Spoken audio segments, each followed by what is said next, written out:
Paano yan?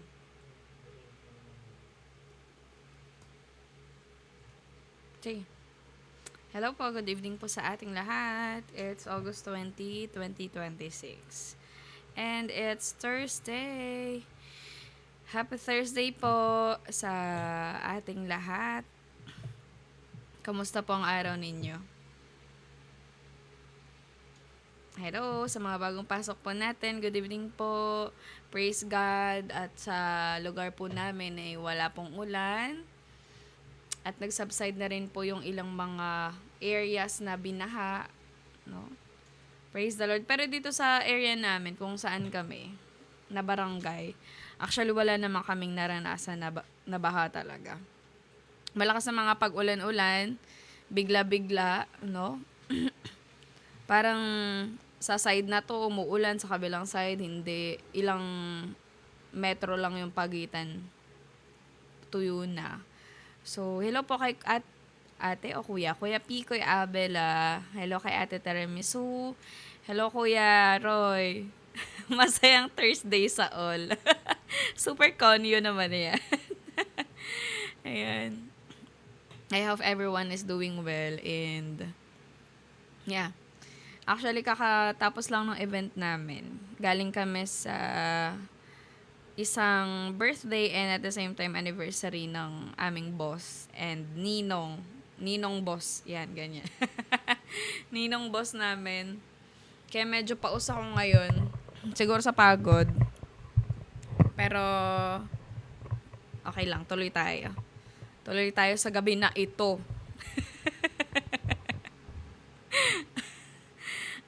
Anong church? Hello kay Miss Flower. Christian Church po. Hello po sa bagong pasok. Kay Miss Sasha, good evening. Saya, good evening po. Kuya Mark, hello. Ano daw po? Ang sabi niya? Hindi ko na nakita. Wait lang. Kasi nasa laptop ni Uncle Simon, hindi ko makita. Wait lang. Sa kabilang side. Akala ko po walang live. Oh, pasensya na. Medyo na late lang tayo ng ilang minuto. 18 minutes. Sorry guys. Good PM po sa mga kapatid natin in Yan. Good evening po din po sa'yo, Ate Isay. Good evening po. Sige, mag-umpisa na siguro tayo para maaga rin po tayong matapos. Ako rin daw. Akala nyo walang live. Ay, magde-devotion tayo tonight kasi nilalabanan ko yung antok ko ngayon, yung pagod ko. Tawang-tawa ako sa kanina kasi, bago, sige, tawa muna ako. Kasi kanina, yung topic ko pala, when you don't know what to do. Umidlip ako bago yung live na to. Pero nakapag-prep na ako bago muna ako mag-idlip ay nag-prepare na ako. Tapos si Uncle Simon, inaayos niya na yung camera ko tsaka yung yung topic dito sa atin. Nakita ka niya ako natutulog. Pag hindi mo na alam yung gagawin mo, matulog ka. Na-apply ko agad. Charot. Hindi. Ay, nako. Ayun. Tumawa muna talaga ako bago ako mag-umpisa kanina. Kasi naman, Simon kasi. Sorry na. Hi, Miss Sasha. Pagkatapos namin kumain, dali-dali ako nag-check. Akala ko late na po ako. Ayan. Kumusta? Ano pong ulam ninyo? Parang sarap ng sardinas ngayon. Hindi na ako makamove on. Mag-umpisa na tayo, guys. Please, wag. Alam niyo kung ano nangyari. Hello po, guys. Napaidlip lang ng bagya. Alata sa boses, no? Tapos pagtingin ko nun sa topic ko. When you don't know what to do. Sleep. Ayan, nakatulog naman tayo. Parang mga 9 na rin kasi ako naka-idlip. Parang 9:19. Tapos kasi ako mga bago mag-10. Tawa ng tawa to si Simon eh. Mag-umpisa na tayo. Pero, ako eat when I don't know what to do. Yan. Mga stress eating. Mga nag-stress eating dyan. Mag-start pa lang po, Ate Shi. Pasensya na. Opo. Nilalabanan ko kasi yung yung anto ko ngayon, napaidlip talaga ako. So yan, sama-sama tayong lumaban. Ay, wow. Sige po. Welcome po sa mga bagong pasok po. Muntik na manalong ka.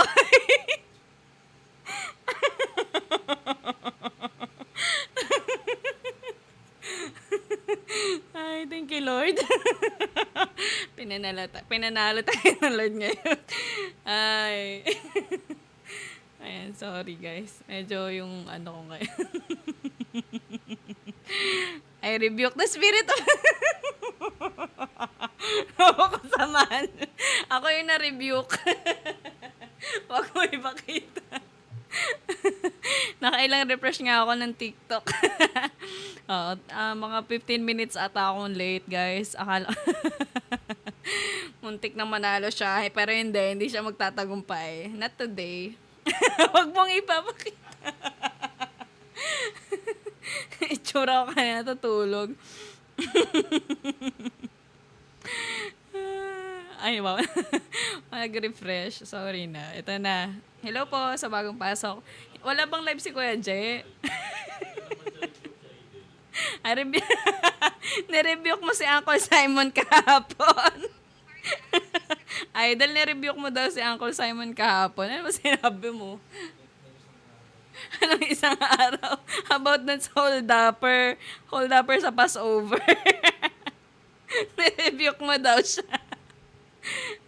Okay lang yan, di ko pati makalimutan hilik ni Uncle. Basta ako wala akong ebidensya. Sorry guys, ito na talaga.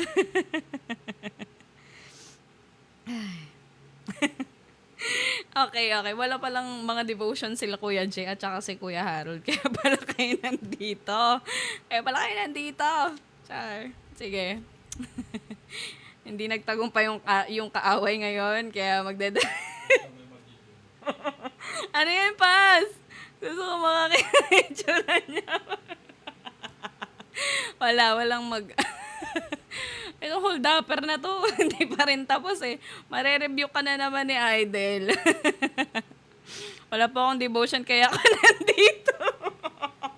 Sige, sagot ko yung devotion mo tonight. Okay. Sorry, Julius Medyo late yung devotion natin pero tutuloy natin to. Actually, medyo magsila yung 21, kaya hindi tayo masyado mag-spend time. Wow. Huwag kayo dadaan sa Passover. Overpass nga. Sorry na. Sige na, ito na. Seryoso na tayo. Wow.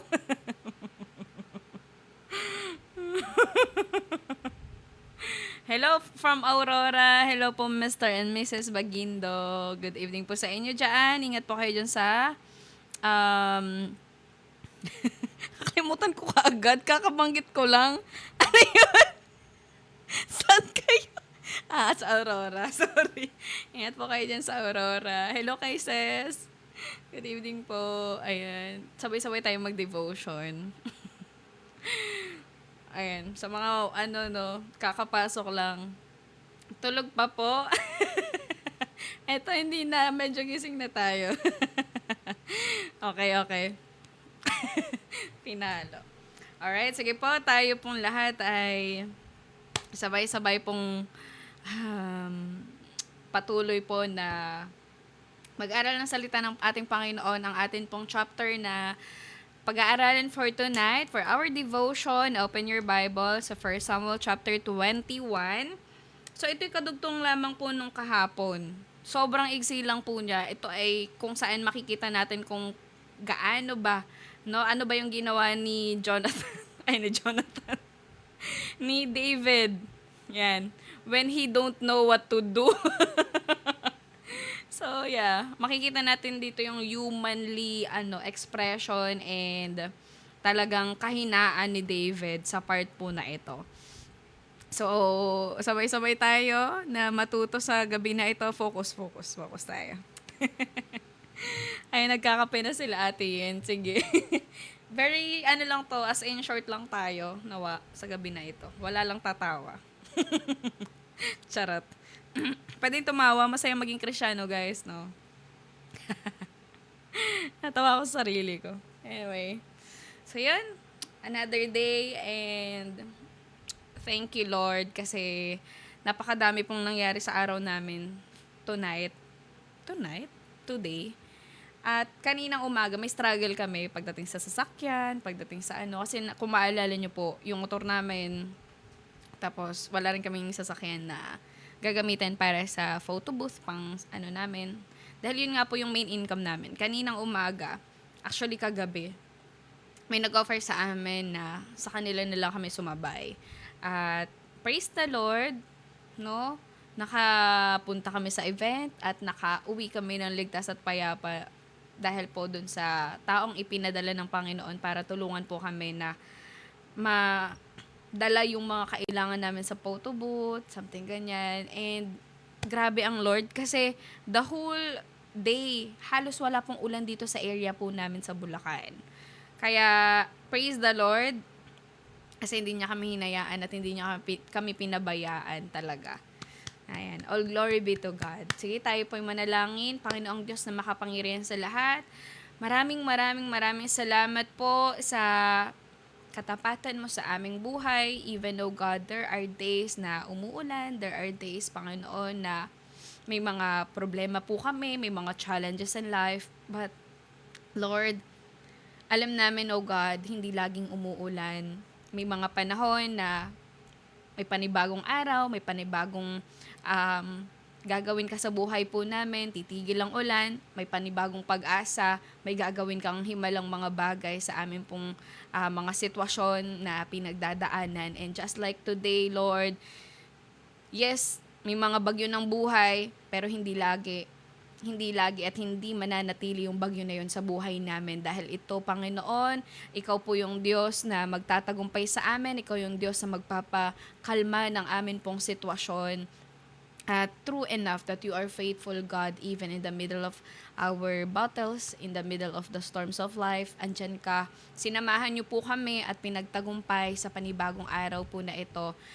Lord, sa pag-aaral po namin ng iyo pong salita, matutunan po namin, oh God, kung ano po yung nais mo sa aming mga buhay, lalo na po sa mga pagkakataon na nahihirapan po kami, nape-pressure, ang daming uncertainties, maraming worries, maraming hindi sigurado sa amin pong kinakaharap.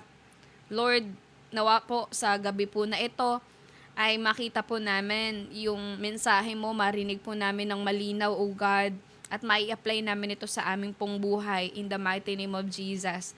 Maging example, O God, ang buhay po ni David upang kami po, Lord, ay lumakad kami na may katagumpayan, makorek po kami, maiwasan ang dapat iwasan, maitama ang dapat itama, O God, sa amin pong behavior, sa amin pong character, sa amin pong buhay, sa amin pong pagdedesisyon, Lord. Guide us, Panginoon. At sa lahat po ng nananampalataya sa'yo, nagmamahal sa'yo, idako mo sila sa live po na ito at patuloy, Panginoon, ang tamang tao na inilalaan mo, O God, sa oras po na ito, sa platform na ito, ikaw ang patuloy na kumilos sa kanila. Mangusap ka sa bawat isa. Ikaw po ang maluwalhati sa amin pong kalagitnaan. Lord, we acknowledge your presence. Holy Spirit, be in this place, be in our hearts tonight. Visit every one of us. Let your ministering spirit be upon them, O God. Nasaan man silang dako ng Pilipinas, nasa anumang bansa sila naroroon, Lord, I pray, let your anointing flow, let your word, Panginoon, come powerfully upon them in the mighty name of Jesus. At Lord, wala kaming ibang itataas sa gabi po na ito, kundi ikaw lamang, Panginoon. Ano man po ang nais mo, Lord, itinitiwala namin ang buong gabi po na ito, ang buong oras na ilalaan po namin sa iyo. Ikaw po ang maluwalhati, kumilos sa amin pong mga buhay. Magkaroon kami, Panginoon, ng transformation. Magkaroon, Panginoon, ng panibago pong kagalakan sa aming puso, O Lord, sa gabi po na ito. Restore everything na nawala sa bawat isa, lalo na po sa mga araw po na ito na kami po ay kumaharap na naman, oh God, ng mga battles, ng mga um, problema or challenges sa buhay po namin. Strengthen every one of us and restore everything, Lord, na nawala sa bawat isa. In Jesus' name, in Jesus' name. Lord, we thank you, we love you.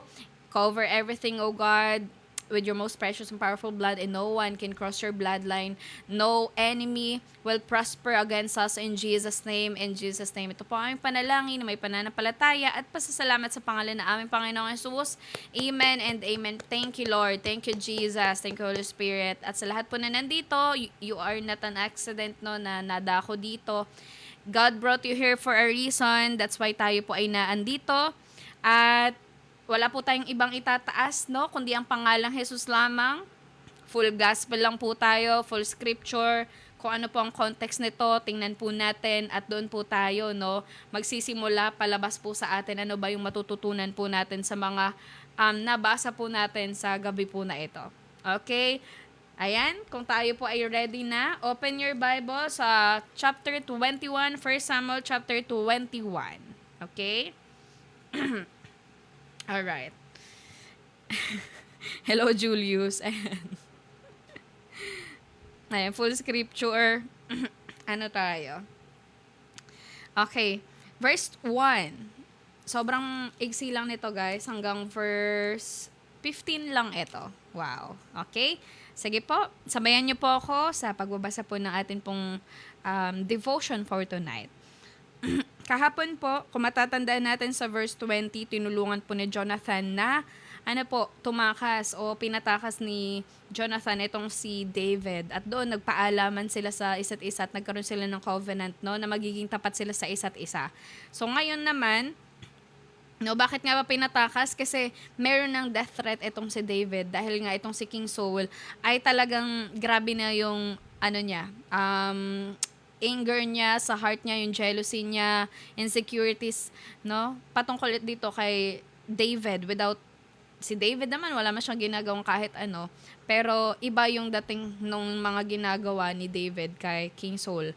So, because of also the pride sa puso niya, no, na gusto niya siya lang yung center of attraction, siya lang talaga, no? At ayaw niya talagang i-acknowledge kung ano ba yung mabuting ginawa, no, ni David sa kaharian po ng Israel. So ngayon, dito tayo sa verse 1 ng chapter 21.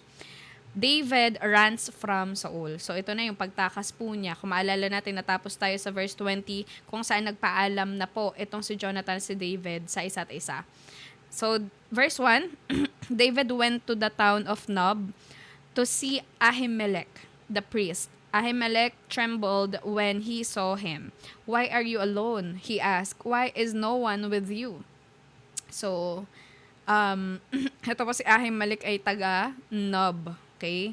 "The king has sent me on a private matter." David said, "He told me not to tell anyone why I am here. I have told my men where to meet me later. Now, what is there to eat? Give me 5 loaves of bread or anything else you have."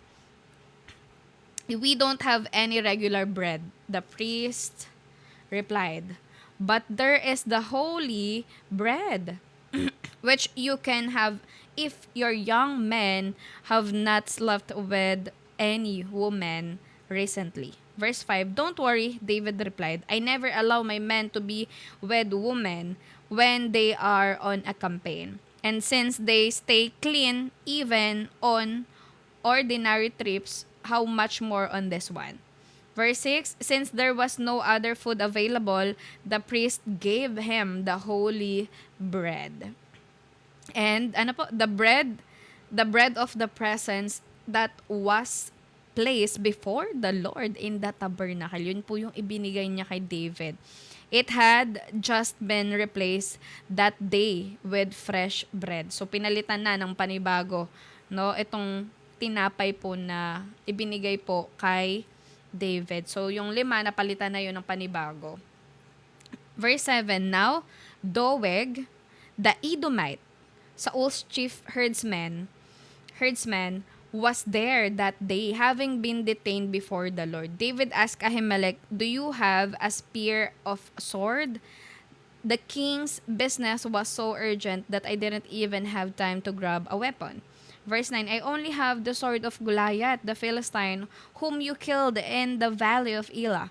The priest replied, "It was wrapped in a cloth behind the ephod. Take that if you want it, for there is nothing else here." Ngayon, nandun pala, no, may naitago pa o naitago doon sa mismong lugar po ng Nob, no, doon sa sacred place po nila, yung espada or sword po ni Goliath. There was nothing like it. David replied, "Give it to me." Verse 10, "So David escaped from Saul and went to King Achish of Gath, but the officers of Achish were unhappy about his being there. Isn't this David, the king of the land?" Kung maalala niyo po ang Gath, no, ay yun po yung hometown ni Goliath, no? So doon siya pumunta ngayon. At nakausap po niya itong king of Achish, o nakita siya doon. They ask, "Isn't he the one the people honor with dances singing, 'Saul has killed his thousands and David his 10,000s'?" Verse 12, David heard these comments and was very afraid. Natakot siya of what King Achish of Gath might do to him. So, alam naman natin, may mga current silang naging encounter ni Goliath, no, bago pa itong chapter po na ito. So, kilala na po itong si David. So, ano pong ginawa ni David dito? So, he pretended to be insane, scratching on doors and drooling down in his beard. Finally, King Achish said to his men, "Must you bring me a madman? We already have enough of them around here. Why should I let someone like this be my guest?" So, ginawa si David para, walang gawin sa kanya itong si King, si Achish. So, yun po yung kabuuan po ng verse, chapter 19 po natin. Okay? So, ganun lang kaigsi, no? Yung pagtakas po niya, nakapunta po siya sa lugar po ng Nob. Okay? So, dito po, tumakas si David kay Saul. Hindi po safe para sa kanya ang manatili po sa, sa palace o doon po sa lugar kung nasaan din po si Saul or si Jonathan. Kaya nagsimula po siyang maghanap ng lugar kung saan po siya makakapagtago. Okay? Ngayon, pumunta po siya sa Nob. Ito ay konting summary lang para din sa mga bagong pasok lamang. Ay nakipagkita po siya kay Ahimelech. No, ito po ay isang priest. Gutom po si David at humingi po siya ng pagkain. Ang available lang po nung time po na yun ay yung holy bread o bread of the presence. Kaya ibinigay po niya, no, ibinigay po ito ni Ahimelech matapos po niyang talagang i-make sure na yung mga kakain po nun is ceremonially clean or kumbaga naaayon dun sa batas po nila as a priest. Pero may isang taong nakakita po sa lahat ng nangyari. Sino po yon? Si Doeg, the Edomite. So, itong si Doeg, no, isang importanteng servant po ito ni Saul. Okay? Pagkatapos po, humingi ni David ng weapon. Ang available na sword ay, yung sword ni Goliath na dating kinuha po ni David pagkatapos po niyang talunin yung giant. After po niyang isling, no? Gamitin po yung sling niya, tumumba, no, face down, itong si Goliath, at kinuha niya yung sword at doon po niya pinatay itong si Goliath. Gamit din yung mismong sword po nito. Imagine, no, David once defeated Goliath with faith. And now, David is running for his life with Goliath's sword. Isn't it so ironic? Pagkatapos po nito, tumakas po si David papunta po sa Gath. At ito rin yung hometown mismo ni Goliath. Pero nang makilala po siya ng mga servants ni King Achish, natakot po si David. Alam po niyang delikado siya dahil nga kilala na siya bilang isang warrior na pumatay po ng napakaraming mga Philistines. Kaya nagkunwari po siyang baliw, para po siya ay makaligtas. And ito pong chapter po na ito, no, ay talagang makikita natin yung kakaibang klase ng David, a yeomanly kind of David, no, sa chapter na ito. Kasi kung maalala natin sa chapter 17, no, courageous warrior siya. Courageous yung nakikita nating klase ng David. Pero dito, sa verse chapter 21, nakita natin, no, na gutom siya, takot, confused, at talagang desperate po siya, no, na makaligtas sa kung anumang banta sa buhay niya. At dito po, no, makikita natin yung uncertainties na kinakaharap niya, no? Nagkaroon po siya ng mga kung ano-ano mga anxieties, natatakot po siya. At dito natin makikita na kahit ang taong may strong faith ay maaaring dumaan sa moments of fear. Amen po. Kahit yung mga matatagal na po, no, sa church or matagal na pong mananampalataya, ay maaari pa rin po tayong makaramdam ng takot o na ganito pong klase po ng senaryo. Maaari pa rin po tayong makaranas ng ganito. But fear doesn't mean that God has left us. Hindi ibig sabihin na iniwan na siya ng Diyos. Yes, may takot na nararamdaman. It is because, no, the natural reaction of tayo bilang tao. Amen po? But hindi ibig sabihin nun ay iniwanan na tayo ng Panginoon or pinabayaan na niya tayo. So, tingnan natin historically, no, yung bayan po ng Nob, no, kung saan doon po pumunta si David, no, ay ito po isang priestly settlement kung saan naninirahan po at naglilingkod ang mga priests. Okay? Dito nagpunta si David. Sino pong pinuntahan niya? Si Ahimelech. Okay? Siya po yung priest doon. Importanteng matandaan po natin ito, no, na hindi ordinaryong lugar yung Nob. It was connected to Israel's worship and priestly service. It is considered a sacred place, no? Kaya po may sacred bread, may ephod, and other things connected with worship. So ang mga nakatira po doon ay mga priests. Okay? So, what was the holy bread? Ito yung nabanggit kanina. Ano ba yung holy bread na tinatawag dito? Yung nabanggit po sa verse 6. So, the priest gave him the holy bread, for there was no bread there, but the bread of the presence. Ang tinatawag po na holy bread, no? Or yung bread of the presence. Pasensya na wala tayong slide ngayon sa taas, no? Ang ibig sabihin po nito, or in Hebrew po, in Hebrew words, ito po yung lehem hapanim. Okay? Or bread, lehem, panim, face, or presence. So literally, it can be understood as bread of the presence. At according po sa Leviticus 24 verse 5 to 9, may 12 loaves po doon na inilalagay, no, before the Lord, representing the 12 tribes of Israel.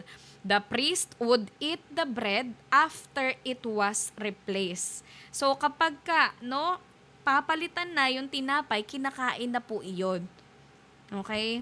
So this was not ordinary bread. Ito pong tinapay na kinain po ni David. Pero dito malinaw naman po, no, sa practice po nila sa mga priest.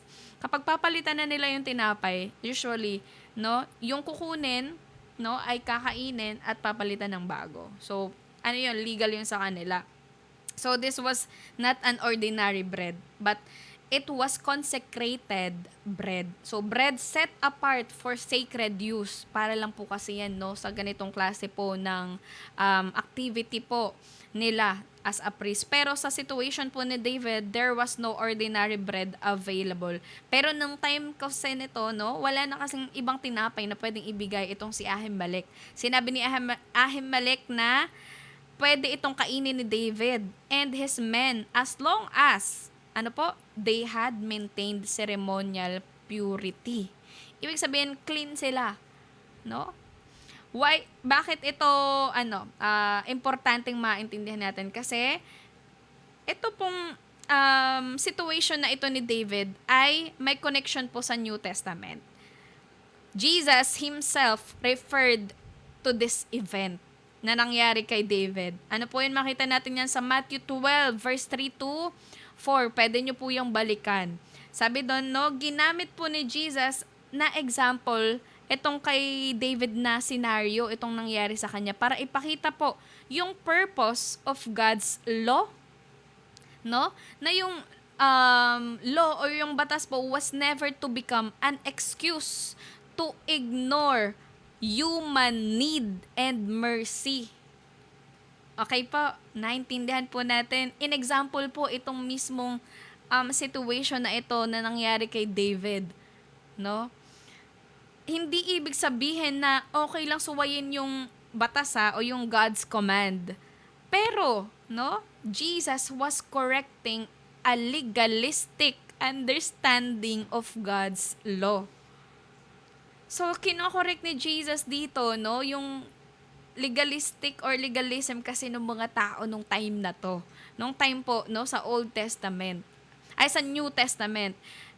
Yeah, God has a command, but God cares. Yes, God cares about holiness. Yes, check yon. But, He is also care about people. Amen po. May pakialam po siya sa mga tao. Hindi siya heartless na klase po ng Diyos na kapag ganto, ganyan. No? So, God also show His mercy through dito sa example po o dito sa nangyari po kay David. So, ngayon, may nabanggit pong isang tao dito. Sino po si Doeg? D-O-E-G. Kung nabasa natin kanina at kung nagbukas kayo ng Bible, makikita nyo po yan sa verse 7. Sabi doon, now, one of Saul's servants was there that day, detained before the Lord. His name was Doeg the Edomite, the chief of Saul's shepherds. So si Doeg po ay isang Edomite, no, na nagsiserve po kay Saul. Yung position po niya no ay as a chief of Saul's shepherds or herdsman. Hindi po siya ordinaryong shepherd lang. He held a position of responsibility in Saul's household and had access to the king. So yung details po dito no na nangyari sa kay David, no, ay naging importante po at iyon po ay ipinamalita po niya no sa hari.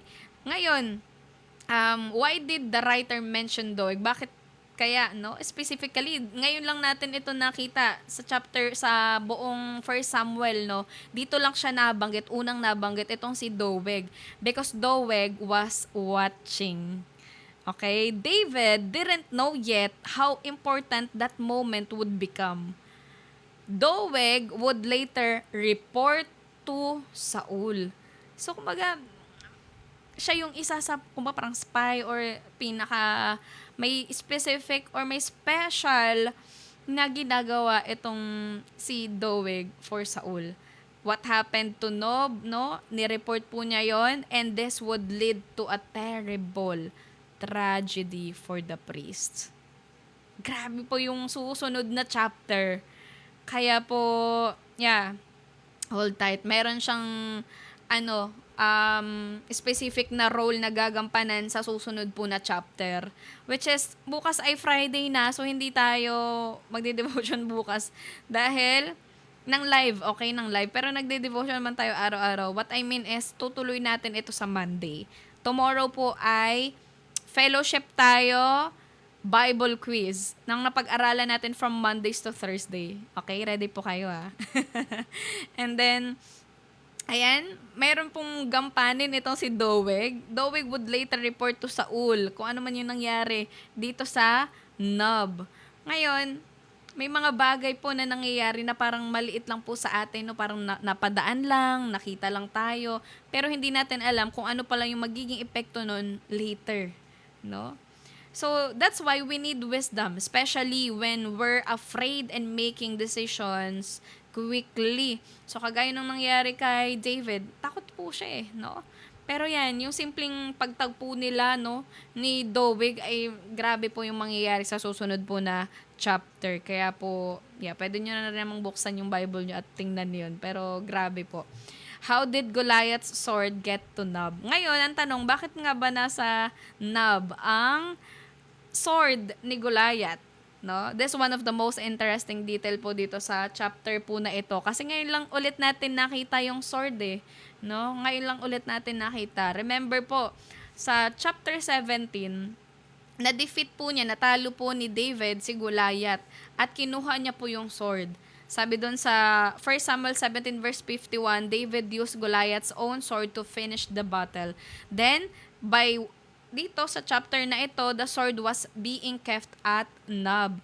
Ngayon, tingnan natin yung verse 9, dito nabanggit yung sword. The sword of Goliath the Philistine, whom you killed in the valley of Elah, is here. It is wrapped in a cloth behind the ephod. So ngayon, nakita natin dito, no? Nandito yung sword ni Goliath. So the sword had apparently been preserved as a reminder of the victory God gave Israel. Okay?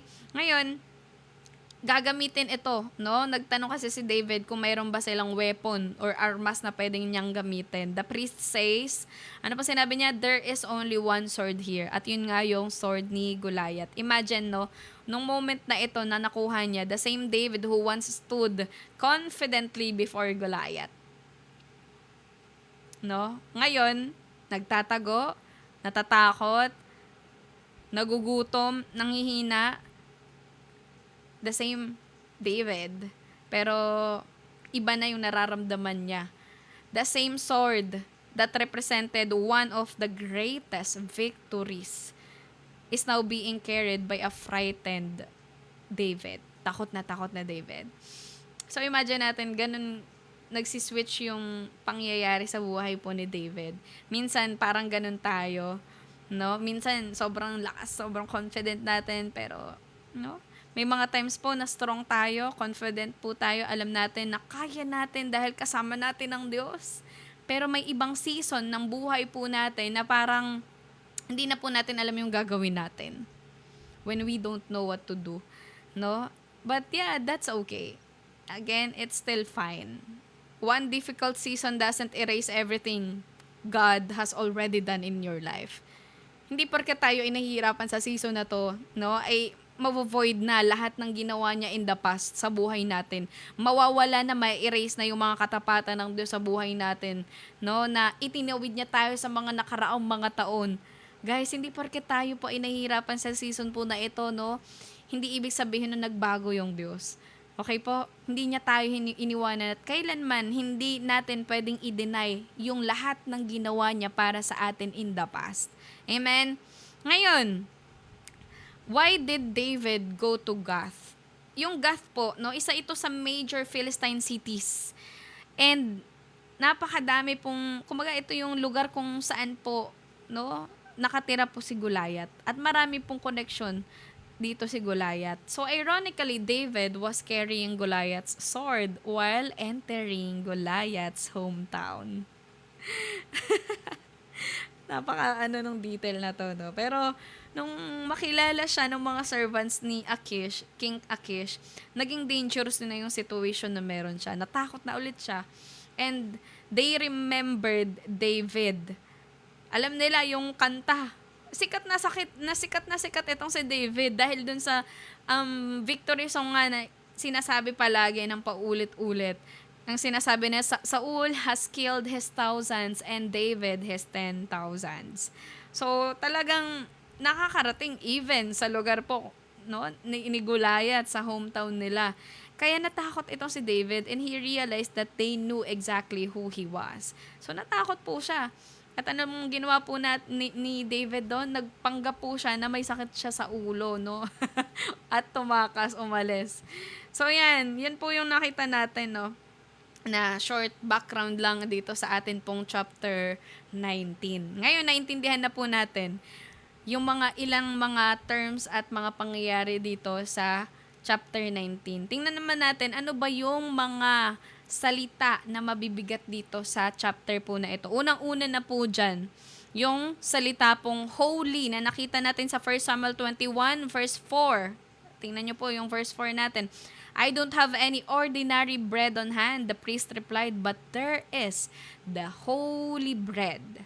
Ngayon, ang holy bread po, ang holy na salita, ito po sa Hebrew ay Kodesh. Kodesh, okay? Literally, no, ang ibig sabihin po nito is holy, sacred, set apart. So, yung bread na yun po talaga ay sacred. The bread was set apart for God's sacred use. Hindi ito normal na tinapay na makikita lang po natin sa bahay, sa paninderya, basta yun. Sa mga bakery yan. It was connected to worship and God's presence. Kaya significant po ito na pagkain na natanggap po ni David during his difficult situation. Ngayon, tingnan natin, isa pa dito no, na salita po is yung presence na salita. Kadugtong po nitong the holy bread. Sabi doon, sa 1 Samuel 21 verse 6, the bread of the presence. So ngayon, ano ba yung word po for presence sa Hebrew? Ang word po na yan ay panim. Panim. Or ang ibig sabihin is presence, as in literally yun, face or presence. The bread was placed before the Lord's presence. So yun po yun, yung ibig sabihin po ng presence. So ang idea po nito ay hindi na parang may physical na mukha ang Diyos sa ibabaw ng bread. Okay, hindi yun, no? Ang point is, yung bread po before ay being before God's presence. It reminded Israel that they lived before God and depended on Him. So, yun po. Ay, ibig sabihin po nung presence, no? Or bread of the presence. Ngayon, nakita naman natin yung isa pang salita, no? Na nakita at naramdaman ito mismo ni David. Sa 1 Samuel 21 verse 12, yung salita po na fear. Fear. David heard these comments and was very afraid or fear of what King Achish of Gath might do to him. So, ang salita po na fear sa Hebrew ay yare. Okay? To fear, be afraid. David experienced real fear. At totoo pong pagkatakot ito. No? So, alam naman natin yung feeling na tayo ay may fear sa atin pong mga puso, no, sa ating mga buhay. So, exactly, no, ganyan po yung nararamdaman po na fear ni David. So, David experienced real fear when he realized that the Philistines knew who he was. So, tingnan natin, David was afraid. Takot si David. Imagine, the same David na tinalo yung Goliath, na nagtagumpay sa napakaraming digmaan, ngayon ay takot na takot. So, being afraid doesn't automatically mean wala ka ng faith. So, hindi porke tayo ay natatakot o nakakaramdam tayo ng takot or yun yung nagiging reaction natin sa mga sitwasyon po natin, hindi ibig sabihin wala ka ng faith. You can feel fear and still choose to trust God. Amen? So, nakita rin po natin dito yung salita po na fled or escape. So, David escaped from Saul and went to King Achish of Gath. So, makita natin yan sa verse 10. So, nabanggit ko na rin ito kahapon, yung fled or escape na salita sa Hebrew po ay barak, na ibig sabihin po, no, ay to flee, escape, or run away. David was not fighting in this chapter. Puro escape lang yung ginagawa niya, puro pagtakas, puro pag-fled. Yung ginagawa po ni David sa buong chapter po na ito. No, even kahapon, kung maalala nyo, nabanggit din natin ito pong word po na ito. He was escaping. And sometimes, that's part of wisdom. Okay? Hindi niya ginantihan si Saul sa anumang balak niya na masama sa kanya. Bagkus ano pong ginawa niya, nag-fled siya, nag-escape po siya. And sometimes, yeah, that's part of wisdom na binibigay din sa kanya ng Panginoon. Not every battle is meant to be fought. Hindi lahat ng laban ng buhay ay kailangan nating labanan. No, there are moments when God may lead us to stay and fight. So, may oras na lalaban ka, may oras na magstay ka lang, may oras na magiging silent lang tayo, may mga oras na mag-fled tayo, hahayaan lang natin. And there are moments when wisdom tells us to step away. Sabi nga kahapon, naalala niyo yung lesson natin kahapon, learn how to, live when it's time. Kailangan nating malaman kung kailan yung dapat tayo aalis, kailan tayo magi-stay, kailan tayo makikinig, no? Or kailan tayo lalaban. Because David, no, this is the same David nung una sa 17 na nakikipaglaban. But right now, no, ay ganito po yung naging reaction niya. Ganito po yung nararanasan niya. And maybe, God's still in control. Kahit natatakot po siya, God's still in control. Hindi po siya pinabayaan ng Panginoon dito. Amen? So, yan po yung atin pong mga strong words na nakita dito and konting background kanina na nabanggit natin. So, ngayon, naintindihan na natin yung pinaka-scripture, yung pinanggagalingan po natin. Amen? Nagets nyo na po? Nagets na ba natin yung pinaka-chapter 21 po natin, yung context po nito? Kung ano nangyari dito?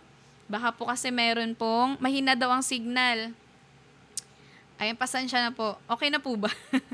Ayan, so baka mamaya may magko-comment wrong context kasi hindi nila naintindihan or hindi nila naumpisahan yung atin pong pinag-aralan kanina. So ngayon, lalabas na po tayo. No, lalabas na po tayo dito pa sa atin na po, sa modern times natin. Ano na ba yung matututunan natin dito po sa mga nakasulat po na ito na base sa context po na ito? No, ano ba yung pwede na nating i-apply sa atin pong mga buhay. Una po, yan, pwede nyo pong i-type ito. Nandiyan ka ba, idol? Inutusan. So, una po na pwede nating matutunan, when you don't know the next step, go to God. When you don't know the next step, go to God. Amen? Ito po sa verse 1 pa lang. Ano pong ginawa po ni David?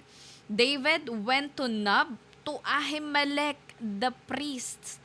So David was running from Saul and he didn't know where to go next. Naalala natin sa kahapon, no? Sila ay nagpaalaman na no, ni Jonathan at saka ni David at talagang mag-escape na itong si David.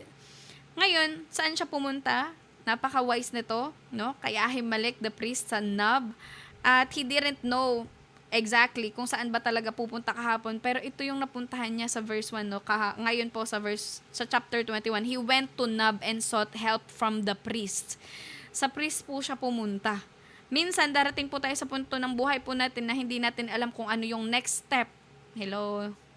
Kung may mga nakakaranas niyan ngayon, parang nanghihina tayo, naguguluhan tayo, at hindi natin alam kung ano ba yung next step na gagawin ko.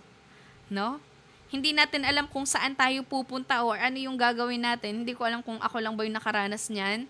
Na parang may mga moment ng buhay ko na okay ako, na parang hindi ako okay. Alam niyo po yun, hindi ko siya ma-express ng maayos. Pero dumating ako sa punto ng buhay ko na okay ako, na parang hindi ako okay. Alam niyo po yung nasa between ka lang nung okay ka at hindi ka okay. Which is hindi mo talaga siya ma-express kung ba't ganun yung nararamdaman ko? And I don't know what's next. I don't know what to do next. May ganun po na pangyayari sa buhay ko na parang, nagugulan ako na parang hindi ako nagugulan. Okay ako na parang hindi ako okay. So, yun. May mga times po na hindi natin alam kung saan tayo pupunta, ano ba yung next na gagawin natin. And sometimes, kapag ganito po tayo, ang tendency po natin ay gumawa agad ng desisyon. Kasi parang hindi ka komportable na, parang hindi yata tama yung nararamdaman ko. Okay ako na parang hindi ako okay, na parang hindi ko alam yung gagawin ko, hindi ko alam.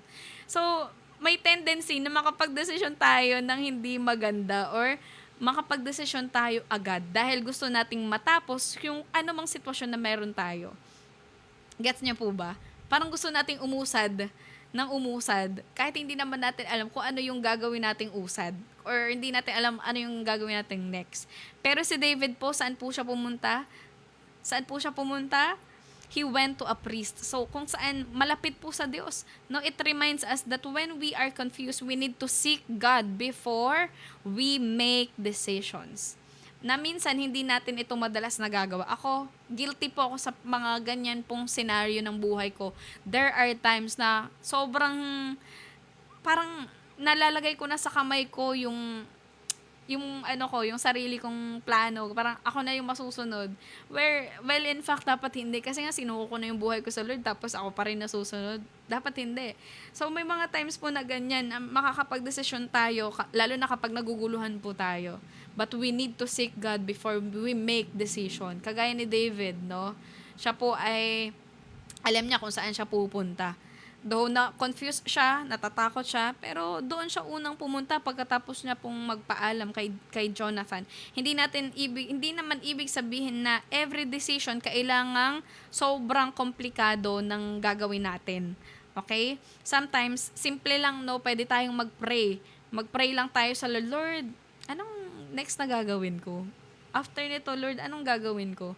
So, we can pray to that, no? To the Lord ng ganun lang po kasimple. Hindi kailangan sobrang komplikado ng panalangin or what. Just be specific. Lord, guide me. Tama ba tong ginagawa ko? Tama pa ba to? Ano ba yung next kong gagawin, Lord? So, before we make decisions, let's start praying and seek God's wisdom bago tayo magdesisyon. We don't need to know everything. Again, hindi naman natin kailangang maintindihan lahat agad-agad. No? We just need to know who to ask for direction. Kailangan lang po nating malaman sino ba yung dapat tinatanong natin at sino ba yung pinagkakatiwalaan natin ng lubos, no? Para sa panibagong desisyon na gagawin po natin, which is our Lord, no? Doon po tayo, manalangin po muna tayo. When we don't know what to do, God should be the first place to go. Kaya nga po tayo may devotion every day. Kasi para hindi tayo nagmimintes, para hindi po tayo nawawala o nadidiskaril, kumbaga, sa buhay po na ito. We should be, go to God first, not our last option. Hindi si Lord ang last option natin kapag wala na tayong magawa, na try na natin ng plan A, B, C, D, and letter Z na yung plano natin, saka pa lang tayo susuko, saka pa lang tayo magtatanong sa Lord. So again, God should be the first place to go, not our last option. Again, God should be our first place to go, not our last option. Huwag po tayong magpadala sa emosyon, kasi actually yan yung pinaka-isa sa pinaka-mahirap kalaban. Hello sa mga girls dyan na magulo. Na medyo may pagka-impulsive. Ayan.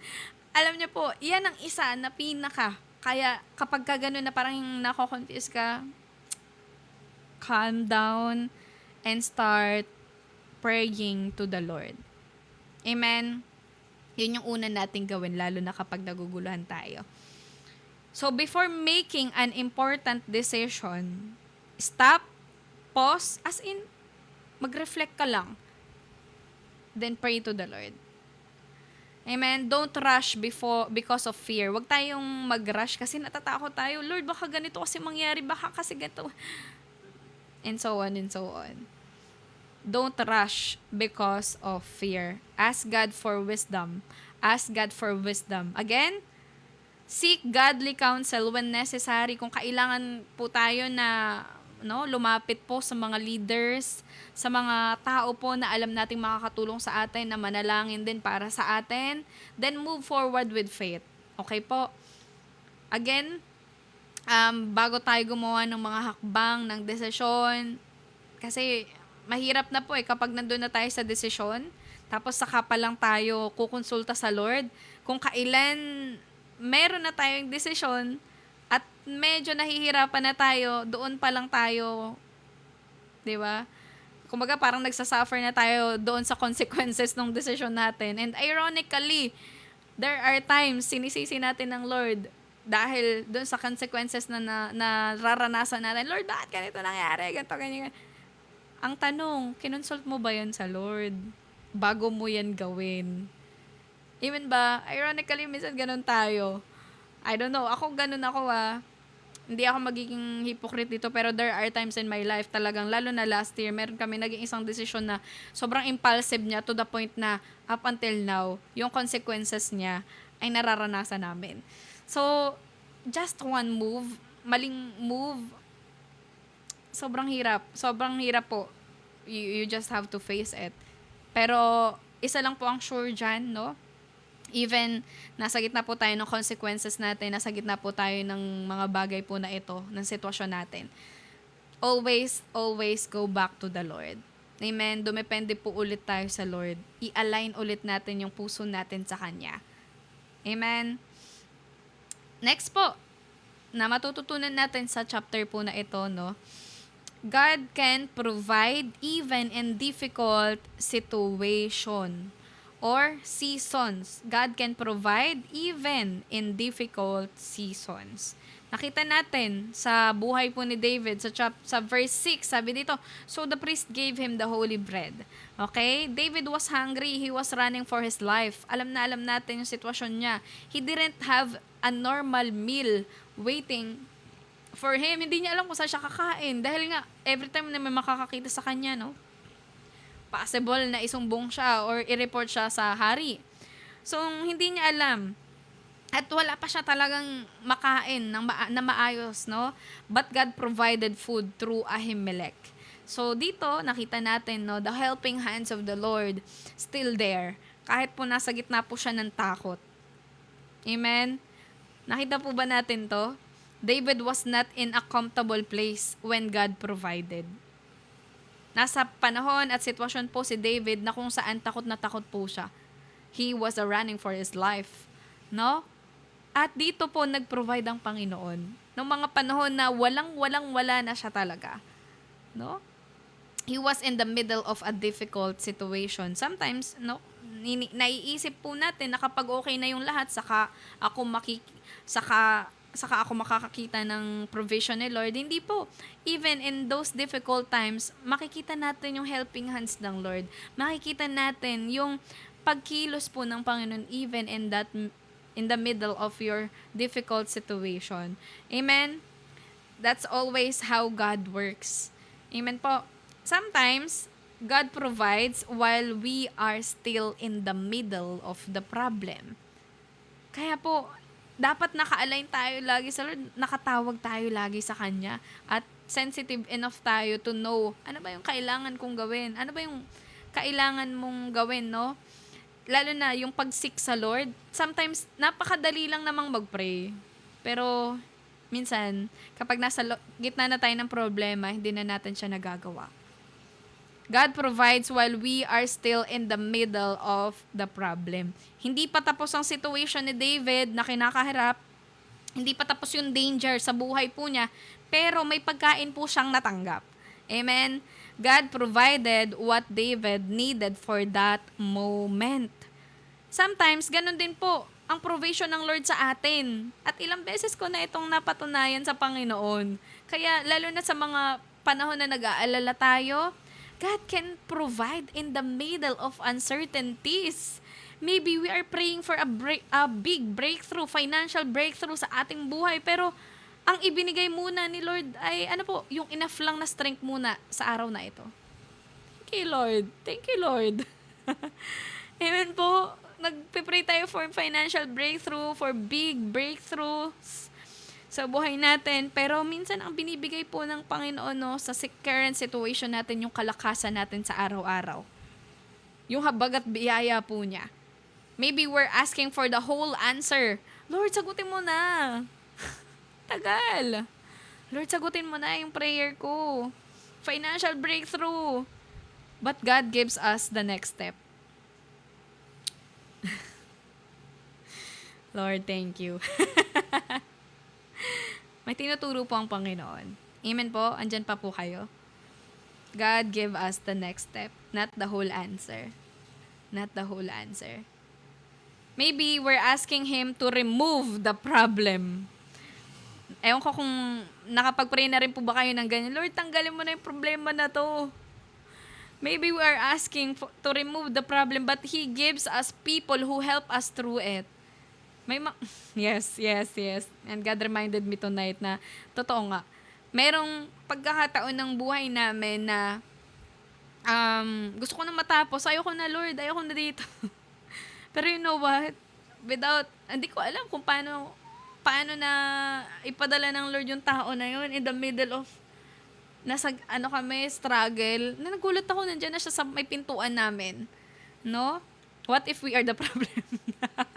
God will give you up. God will, give it away. Give you away. Pinalis. So, yan. May taong pinadala ang Lord sa amin nung nasa gitna kami ng problema at hindi namin alam, parang di namin naisip na possible na gamitin sila ng Lord. Something ganon. Kasi parang list of talaga sa ko na, hindi ko nga sila naisip na sila yung tutulong sa amin o sila yung ipapadala ng Lord sa buhay namin. Grabe po, meron po talagang mga ganyang moment ang buhay po natin. Natatakot tayo, may mga uncertainties po tayo, nasa gitna tayo ng problema, and He provide. And He provide. Hindi nawala yung problema, nandun ka sa gitna, pero in that middle of your problem, God provide and God help you through. No? God help you through it. At may mga taong ipapadala ang Diyos sa buhay po natin unexpectedly. No? Matipika yung problema. Ay. Wag nating isipin po no, na wala po tayong nakikita, no? Porket wala po tayong nakikita ay hindi na nagpo-provide ang Lord. God is doing something behind the scene that human eye cannot see. Sometimes God's provision is already there. We just expected it to look different. Yeah, may mga pagkakataon po na ganyan, no? Na, ito talaga yung sagot, Lord. Parang ganun. Pero, mga blessing in disguise, kumbaga, na parang hindi naman ata ito yung hinihingi ko, Lord. So, it looks different. Pero, you know what? God is in control. God is in control. Instead of focusing only on what you don't have, try to ask the Lord, Lord, ano ba yung ipinagkaloob mo na sa akin ngayon? Ano ba yung what is in, di ba, sa akin, sa buhay ko na meron naman ako? Be thankful for today's provision. Amen? Maging mapagpasalamat po tayo sa bawat maliliit po na bagay. Lord, thank you. May araw na kanina. Lord, walang ulan. At nag-subside na yung mga baha sa may mga dadaanan namin. Napakasimple po na minsan na-overlook lang po natin yung kabutihan ng Lord sa paligid po natin, sa buhay natin. Akala natin ay simple lang yun, pero grabe po. No? It is also a miracle na ganito na yung sitwasyon natin. Nandito pa tayo, may lakas pa tayo. No? Dati po nakwento ko na to, may moment po kami dati na yung nanay ko, nagbiyahe kami, may bagyo nung panahon na yon. And then, nasa bus na kami, pauwi kami, gabi, madaling araw na halos. And, yung sinasakyan namin, I was, like, ilang taon lang ako nun, parang grade 3, so mga siguro, 7 or 8, mga ganun. Maaga po ako nag-aral. As in, maaga ako nag-aral. So, yun, grade 3 ako, mga ganong edad na ako agad. Parang nag-start akong mag-grade 1 ay 6 years old. 6, mga ganon. Ngayon, nung panahon na yun, bata pa ako noon, na yung driver namin, I think parang nakatulog siya. Tapos nagulat na lang kami, nagbangga-bangga na basag-basag na yung salamin ng bus. Nasa gilid na kami ng daan. Puro bubog yung sa may ulo ko. Kasi parang nabasag yung mga salamin nga. Tapos, sa likod ng driver, nakita ko yun na wala nang buhay yung nakaupo, passenger dun sa likod. Tsaka yung driver. Tapos, sobrang traumatic nun na. Kaya, ang naging result nun sa akin, ayokong sumakay ng bus. Ayokong sumakay sa may tabi ng driver or likod ng driver, gitna ng Gusto kong umupo sa may aisle. Lagi doon sa may daanan. Tsaka hindi sa bandang sobrang likod, hindi rin bandang sa sobrang harap, gitna. So, ganun yung naging sa akin na akala ko hindi na kami mabubuhay nung nanay ko. Dalawa lang kami nun magkasama at bata pa kasama ni mama, no. So, nagpapanik din siya. Hindi rin niya alam kung anong gagawin niya. Nagulat na ako, marami ng mga ambulance, ganyan. Inumaga na kami talaga. Parang 5:00. Ang daming mga tao, ang daming sobrang, basta, ganun po. So, talaga pong, hindi ko alam, no, pero simply, wala siguro ako ngayon sa harap nyo. Yeah, thank you, Lord. And let's be thankful sa lahat po ng mga bagay na pinapahintulutan ng Lord. Sa mga bagay na di man natin ganun nakikita no na parang sobrang laking bagay or maliliit na bagay lang naman. Yung dadaan ka lang dyan sa kapitbahay, may babati sa'yo. No, minsan na-overlook natin yung kabutihan ng Diyos eh. No? Minsan, gusto natin in grande, medyo grand gesture na klase ng miracle yung makita natin. Pero hindi eh. Let's appreciate every little things. May times naglalakad ako, Lord, ang ganda pala ng mga puno. Thank you, Lord, kasi ang dami palang magaganda sa mundo na ito na na-overlook ko kasi sobrang nagmamadali ako sa buhay. Dati, nung naglalakad ako, pag pauwi na ako ng biyahe ko from Mandaluyong before, alam niyo po, tinitingnan ko yung ulap, tinitingnan ko yung mga dadaanan ko. Wow, ang galing, paano nagawa to ng mga tao? 'Di ba? With wisdom from the Lord, with knowledge from the Lord. Yung mga buildings, paano nag-ooperate, paano ganito, ganyan. So, lahat ina-appreciate ko. At you know what? Sobrang sarap pala sa puso ng palaging, lahat ng maliliit na bagay, ina-appreciate mo. Meron nga isang tao nag-message sa akin, parang nung birthday ko ata, sabi niya, I'm one of the appreciative, parang kilala niyang sobrang appreciative na klase ng tao. Pero hindi niya alam, hindi ako ganun dati. Kung alam lang niya, napaka-reklamador ko dati. Ay, ano ba yan? Kada kibot no? Ay may reklamo. May pagkain ka na sa harap mo, may reklamo ka pa rin. Ito yung ulam, gato ganyan. Gulay na naman. So, dati hindi ako ganun. I'm so ungrateful sa mga bagay na meron ako. But you know what? When I started realizing na, this is part of the miracle of the Lord.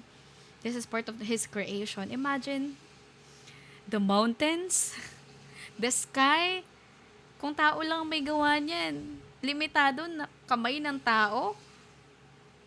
No, it's really God. God is real. So yun, let's appreciate everything. Huwag ka na magsalita pa sa Marvin. So yan, trust God for tomorrow's provision. Trust God for tomorrow's provision. Pangatlo po, don't let fear make all your decisions. Again, don't let fear make all your decisions. Tingnan natin yung verse 12. David was very afraid of what King Achish of Gath might to do to him. So, natakot po siya, no? David became afraid when the people in Gath recognized him. Matatanda natin kanina. And because of that fear, he pretended to be insane. Nagpanggap po siyang baliw. No? Let's be honest. May mga pagkakataon sa buhay natin na yung fear, nakaka-apekto talaga ito kung paano tayong nag-iisip. Amen ba? Nandyan ba kayo? Fear can affect the way we think. Kapag takot tayo, gusto nating makaalis kaagad. Gusto nating gumawa ng kung ano-ano. Basta makaalis lang tayo sa sitwasyon na yun. Gusto nating gumawa ng paraan para matapos agad yung situation na meron tayo. And sometimes, because we are desperate, we don't think about the consequence anymore. Hindi na natin na, dahil nga sa sobrang takot natin, sa sobrang pag-aalala natin, nakakapag-desisyon tayo ng mga bagay na, alam niyo po yun, hindi rin natin iniisip kung ano yung magiging consequences sa dulo. Amen? So, may mga times na kapag natatakot ka, lalo na kapag merong mga bagay na nalaman patungkol sa'yo. Natatakot ka na kung ano pa yung sasabihin nila. No? And sometimes, ang tendency kapag natatakot tayo, nakakapagsinungaling tayo. Ayan na naman. So, dati kasi natatakot ako na malaman ni mama na nag-church ako. Kasi before, parang pinipigilan nila akong mag-church. Ganyan. Ayaw nila akong mag-iba ng simbahan or mag-iba ng church. Dito ko nakilala si Jesus. Dito ko mas naunawaan kung ano ba yung pinaggagawa, ganyan, sa buhay-buhay. Ano ba talaga dapat at sino ba dapat yung sinasamba. No? So, nag-grow ako spiritually through this church kung saan ako naroon ngayon.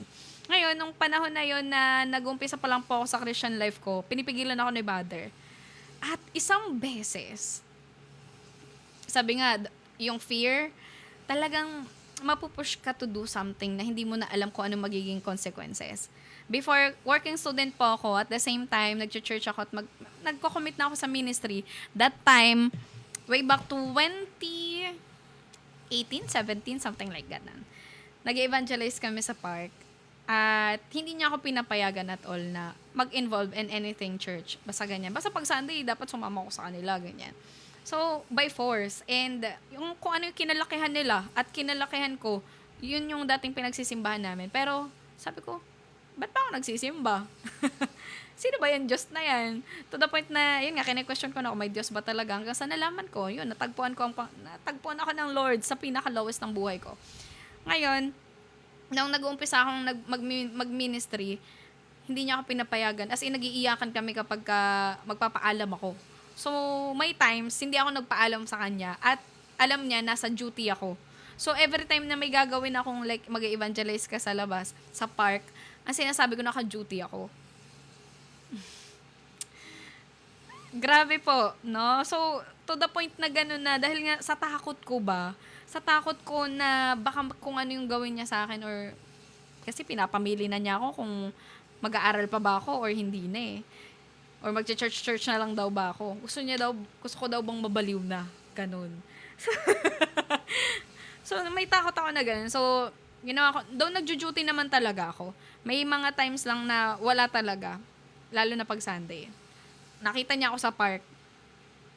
Kasi sabi ko naka-duty ako. Pero nakita niya ako sa park na nag-share. Tapos ang sabi niya lang sa akin, sinungaling ka. So, yun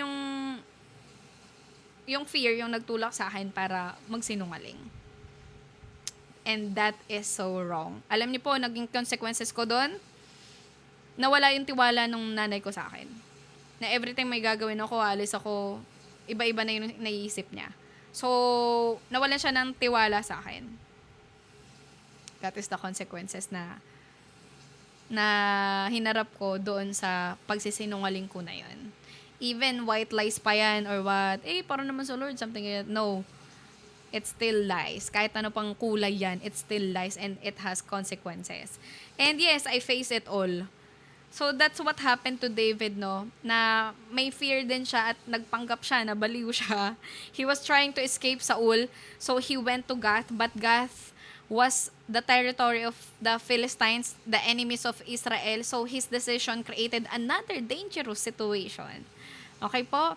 Fear wants immediate relief. Yun, kagaya nung nangyari sa akin, dahil gusto kong makahayo ka agad, nagsinungaling na lang ako. Pero hindi siya maganda, hindi siya tama, hindi siya dapat.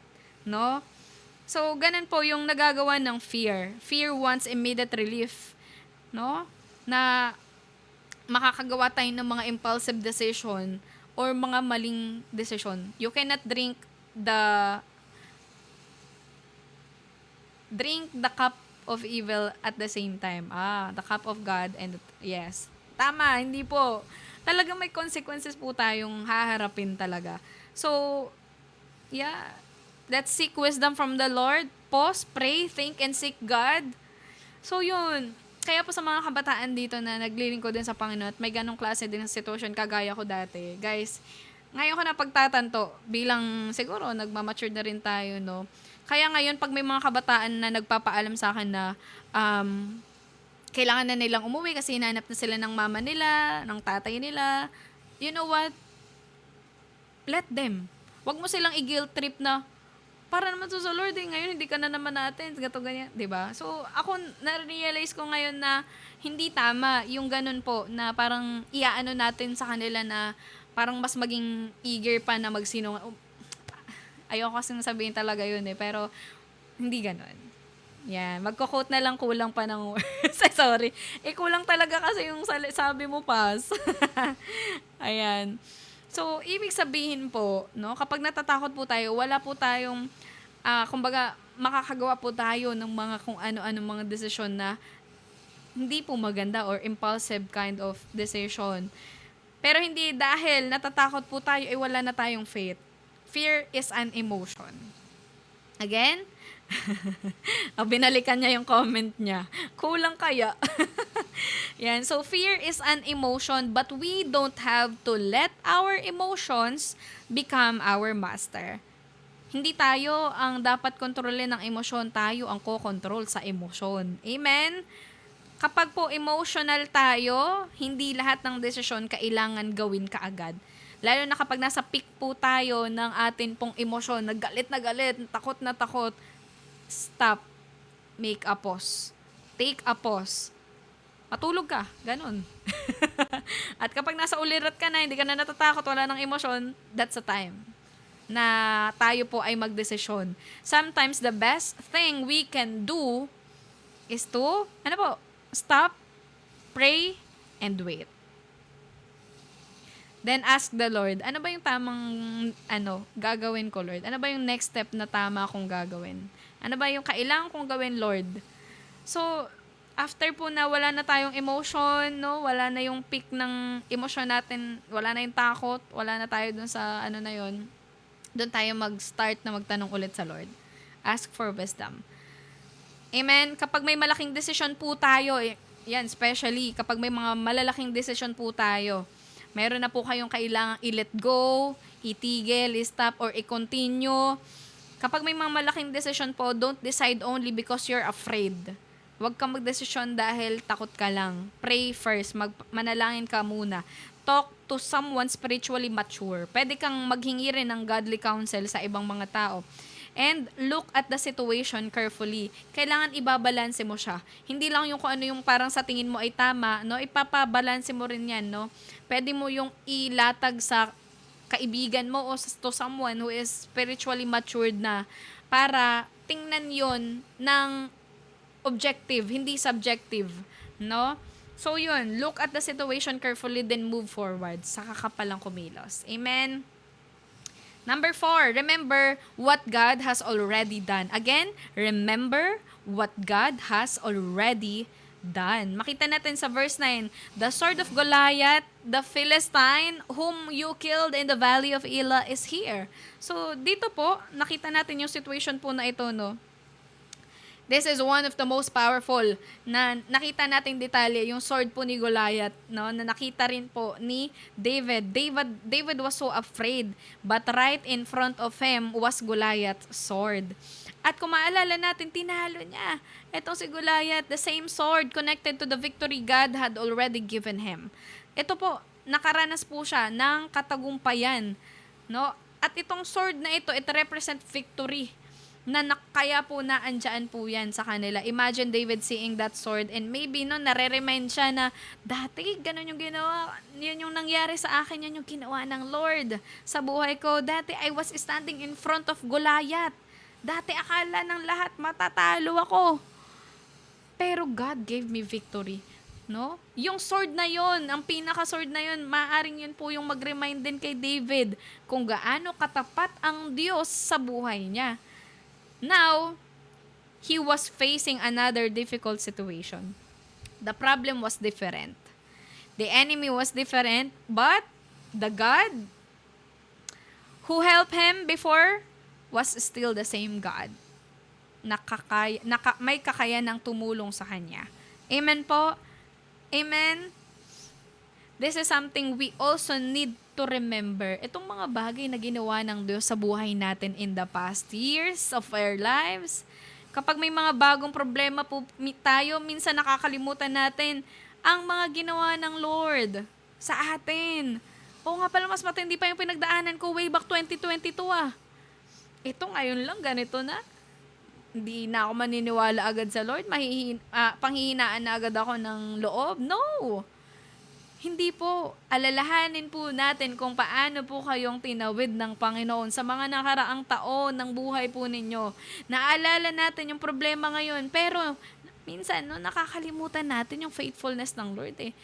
Nakatutok lang tayo sa current situation or current problem na mayroon tayo. But always remember, no, He is the same God. Yes, we have different situation, we have different problem, but we have the same God na hindi nagbabago from yesterday, today, and forever. Amen po. Amen. Siguro may mga times, no, napapatanong tayo, paano kung hindi ko kayanin? Paano kung hindi ko kayanin to? But always remember, God helped you before. Tinulungan ka na ng Lord dyan. God provided before. Tama ba? God answered your prayer nung mga nakaraang mga taon. God made a way. Your current problem does not cancel God's past faithfulness. Hindi mo pwedeng i-deny yung katapatan ng Diyos sa iyong buhay na naranasan mo sa mga nakaraang mga taon. Amen? Hindi itong problema na ito ang magka-cancel ng pananampalataya ko at ang katapatan ng Diyos. Amen po. Hindi porket mahirap yung sitwasyon natin ngayon, ibig sabihin wala nang gagawin si Lord. No. He is the same God. He is the same God who was faithful yesterday. Amen? And He is still faithful today. Tapat ang Panginoon. Tapat ang Diyos. Maaari tayong magbago, magkaroon tayo ng mga shortcomings, maaring hindi tayo maging tapat, pero hindi ang Diyos. Ang Diyos po nananatiling tapat sa ating buhay. Amen po. Kapag po nakakaranas tayo ng discouragement, remember your testimonies. Kapag nakakaranas po tayo ng anxiety, remember your testimonies. Remember all the past victories. You can even write them down. Ako, ginagawa ko po yan. Sinusulat ko po yan sa akin pong journal, sa akin pong devotion notebook. Nasaan na ba yung devotion notebook ko? Sinusulat ko po, lalo na kapag po end of the year, lalo na pag end of the year or makakalimutan kasi ako, no? Kaya ginagawa ko, sinusulat ko na siya kaagad. Ito, July 25. Yan yung mga blessing na binigay sa amin ng Panginoon.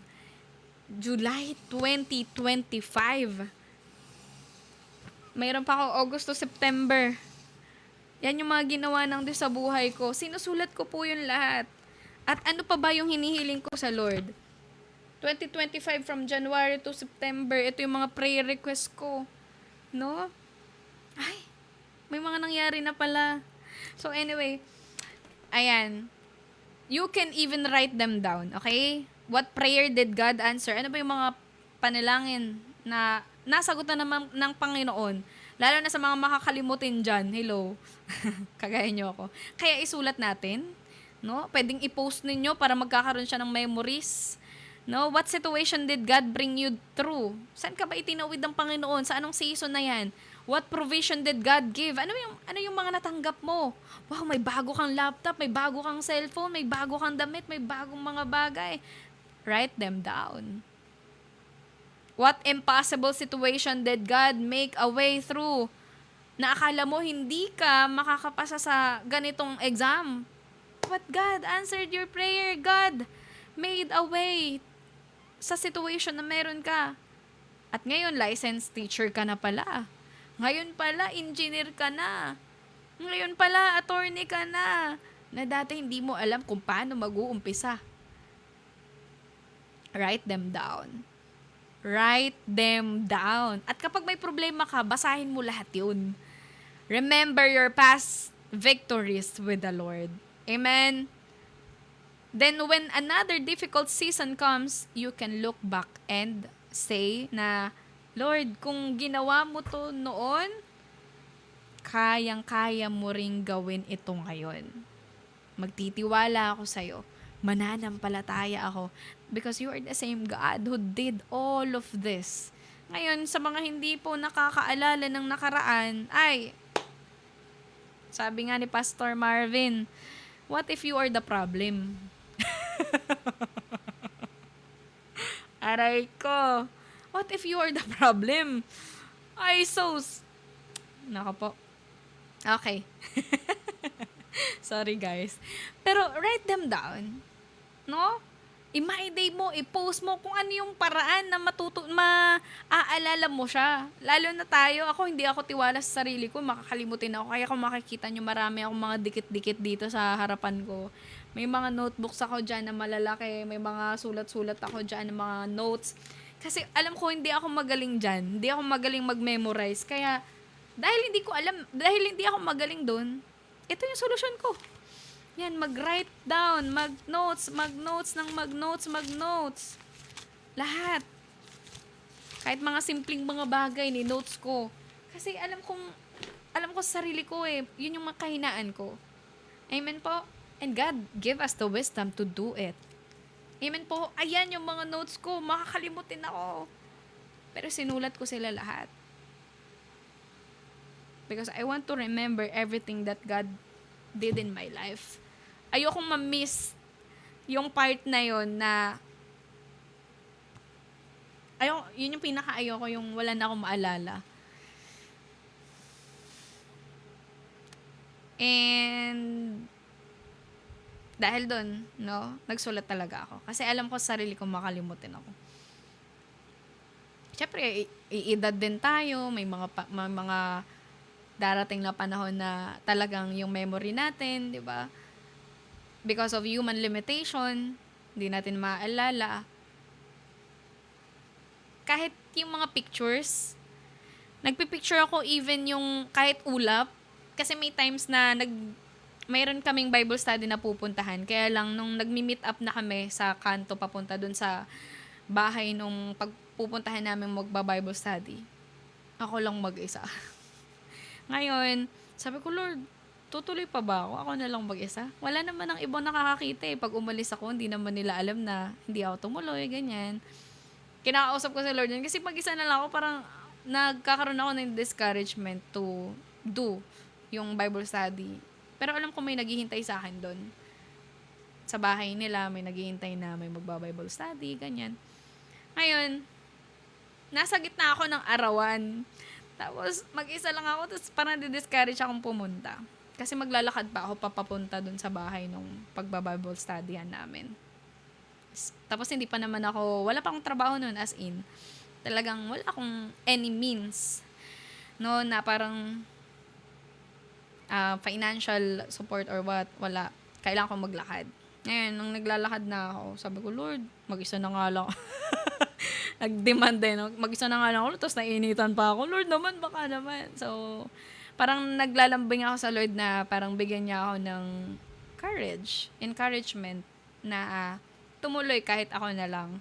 Pero, nasa isip ko noon, Lord, alam ko naman nandyan ka, Holy Spirit, you're still here and sasamahan mo ko.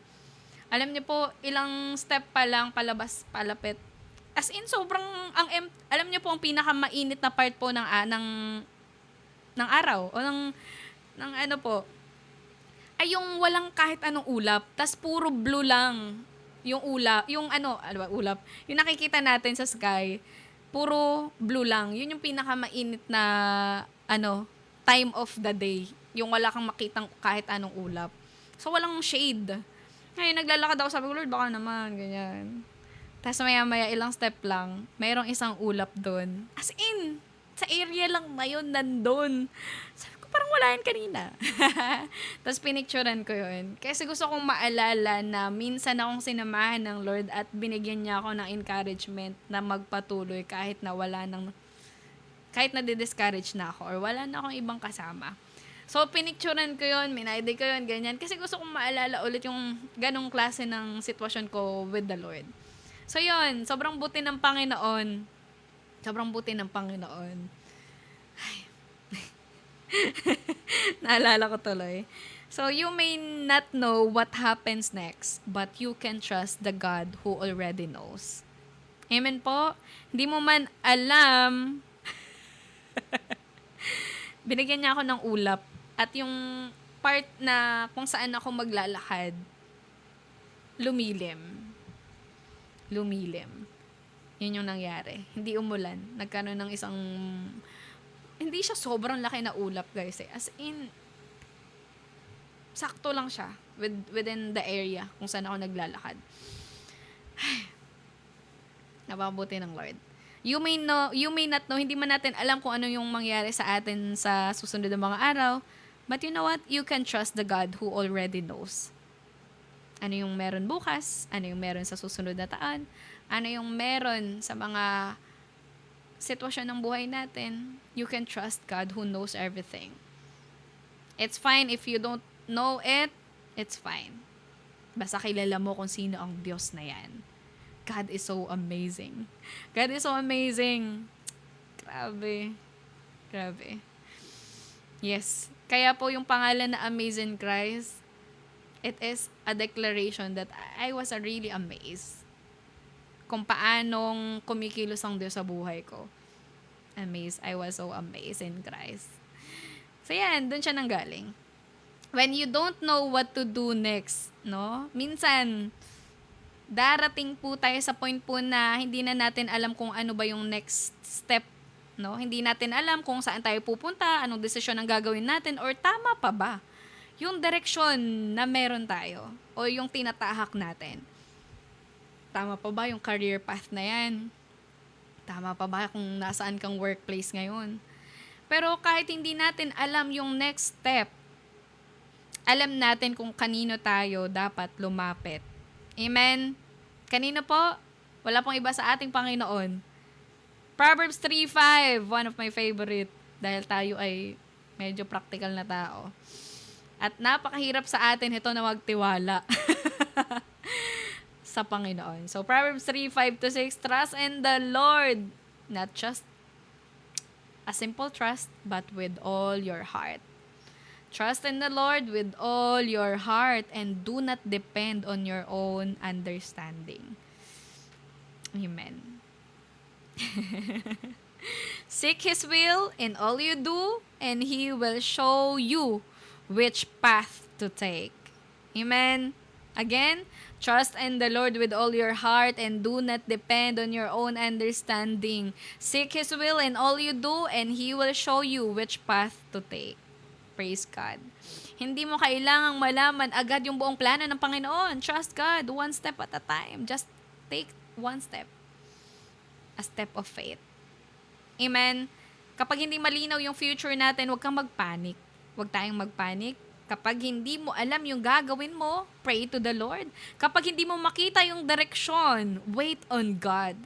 God sees the whole picture, even when you can only see the next step. Yeah. We can trust the Lord who knows and see the whole picture. Amen. All we have to do, all we need to do is just to seek the next step. So, breathe. Huwag kang masyadong magpa-pressure. Huwag kang masyadong mag-anxiety dyan. Huwag kang masyadong mag-panic. Inhale and exhale. No? Mag-pray tayo and trust Him. Trust Him. Trust the Lord. Hindi mo man alam kung saan ka pupunta. Siguradong alam ng Diyos kung saan Kanya dadalhin. Magpatianod po tayo sa plano ng Panginoon. Amen? Hanggang sa makarating tayo dun sa punto ng buhay natin na nasa gitna man tayo ng uncertainties, may kapayapaan. Nasa gitna man tayo ng problema, may kapayapaan. Nasa gitna man tayo ng pighati, may joy. Amen po? Hindi mo man alam kung saan ka pupunta, pero siguradong alam ng Diyos kung saan Kanya dadalhin. Praise God. And that is enough to stay faithful in the Lord. Amen po? Amen. Amen. Praise God. Hallelujah. Thank you, Lord. So tayo po, sa gabi na ito ay tinuruan. Yes, sobrang dami ko palang na-share ngayon, ha. Dami ko palang na-share na mga experience. So, nawa po, i-reminisce natin, ano ba yung mga bagay na ginawa ng Diyos sa buhay natin? Ilang beses ka na ba niyang niligtas sa mga sitwasyon ng buhay mo? Remember how faithful our God is. At ma-amaze ka sa lahat ng iyon. Amen? Huwag natin kalimutan, higit sa lahat yung katagumpayan na ginawa na ng Lord. Those answered prayers, remember it all. Remember it all. Amen. Remember everything to the Lord. Remember everything na ginawa niya sa buhay mo. And here you are again, facing another problem of life. But He is the same God. He is the same God. Amen. Hallelujah. Praise the Lord. Meron akong kanta na pinapakinggan nung nakaraan. Ang title po niya is Same God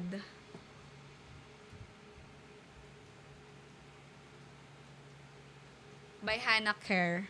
Hannah Kerr. Napakaganda po nung title po nito. Ay, napakaganda po ng lyrics po nito. And I want you guys to be reminded by this song. Praise the Lord.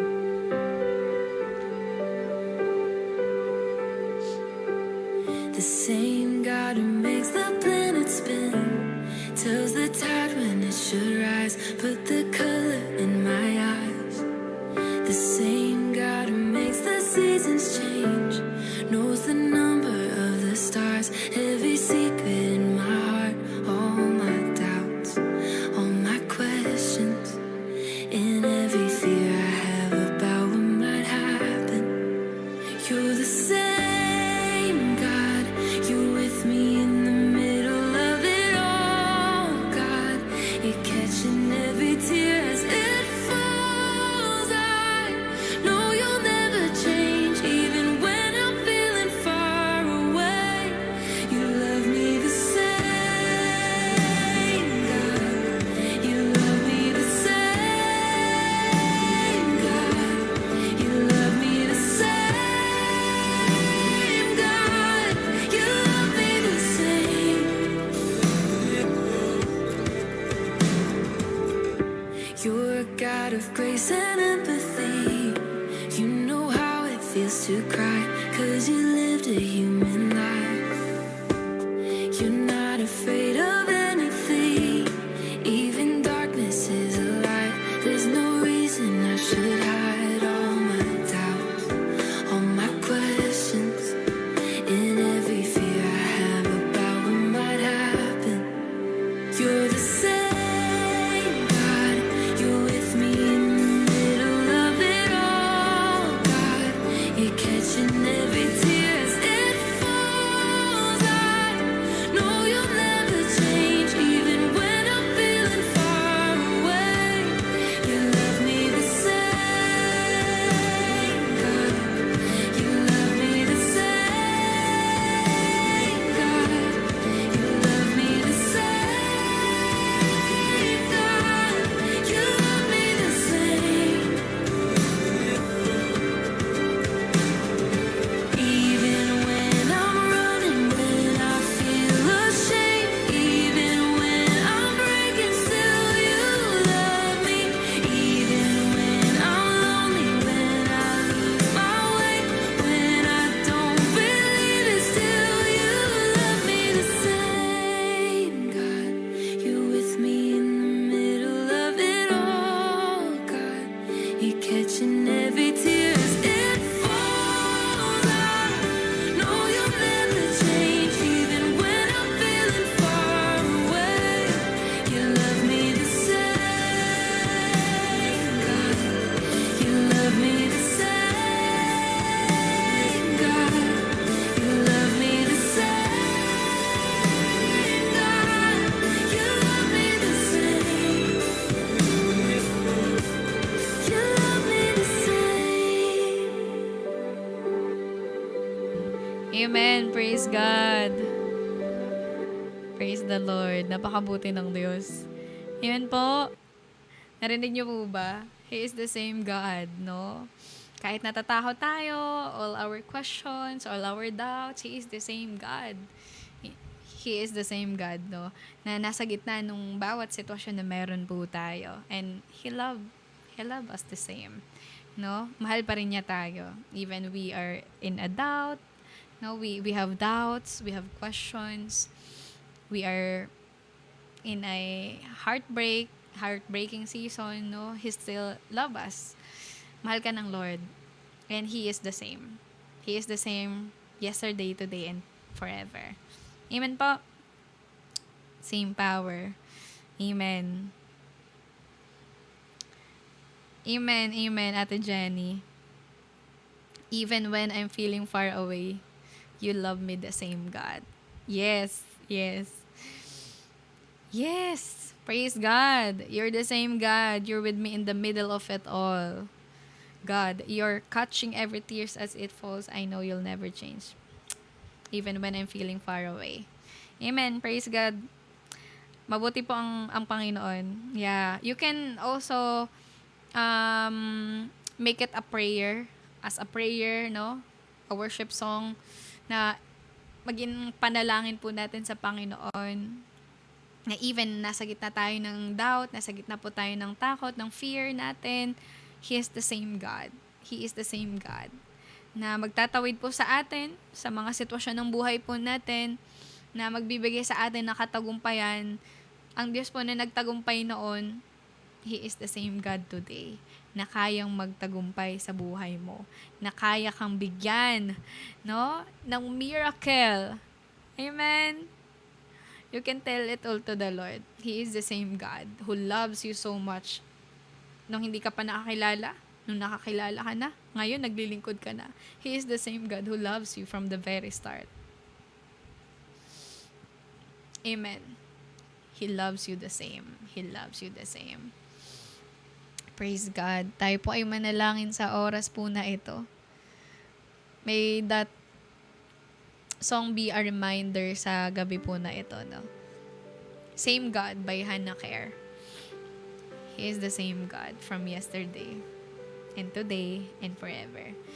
Panginoong Diyos na makapangyarihan sa lahat, marami pong salamat, O Lord, sa lahat po ng kabutihan na ginawa mo para sa aming lahat.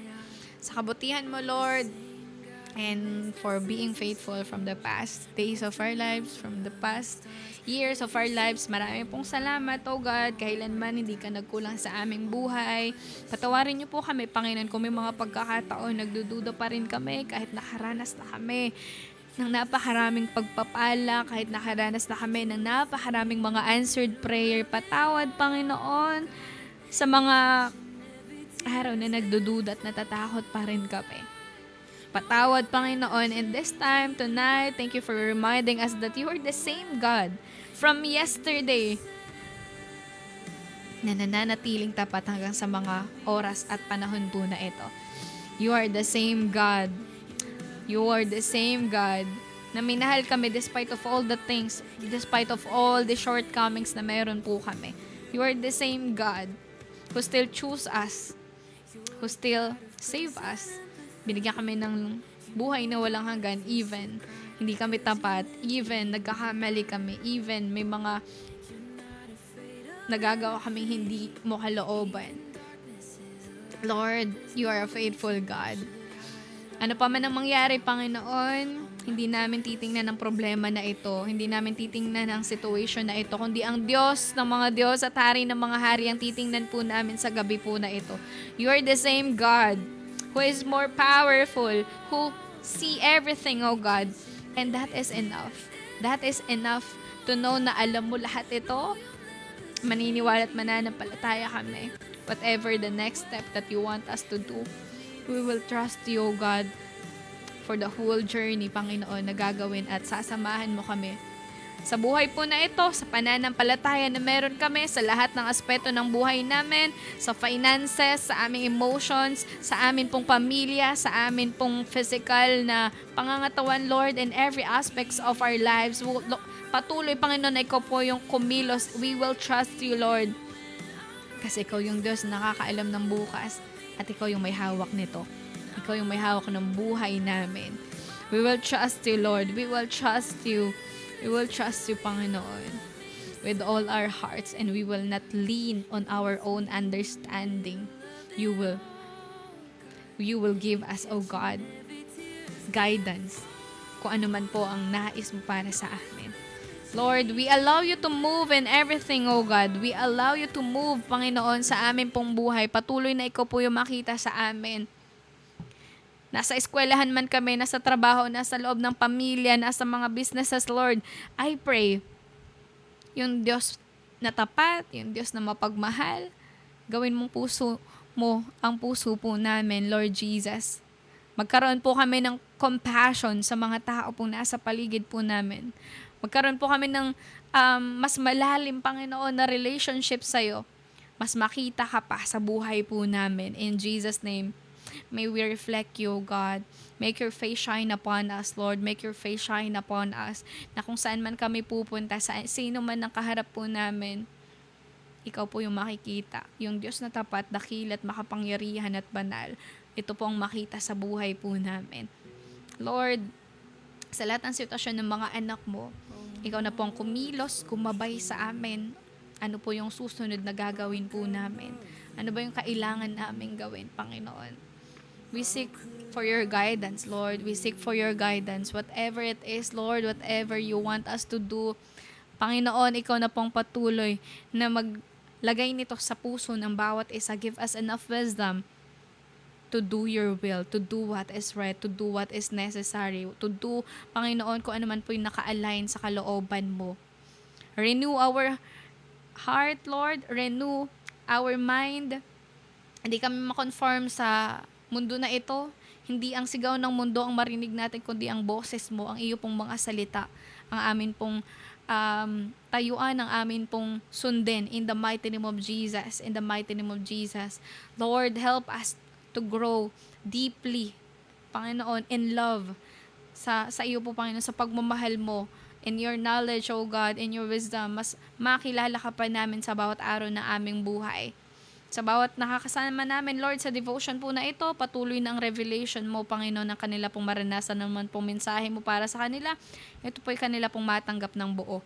In Jesus' name, Lord, move powerfully sa kanila pong buhay.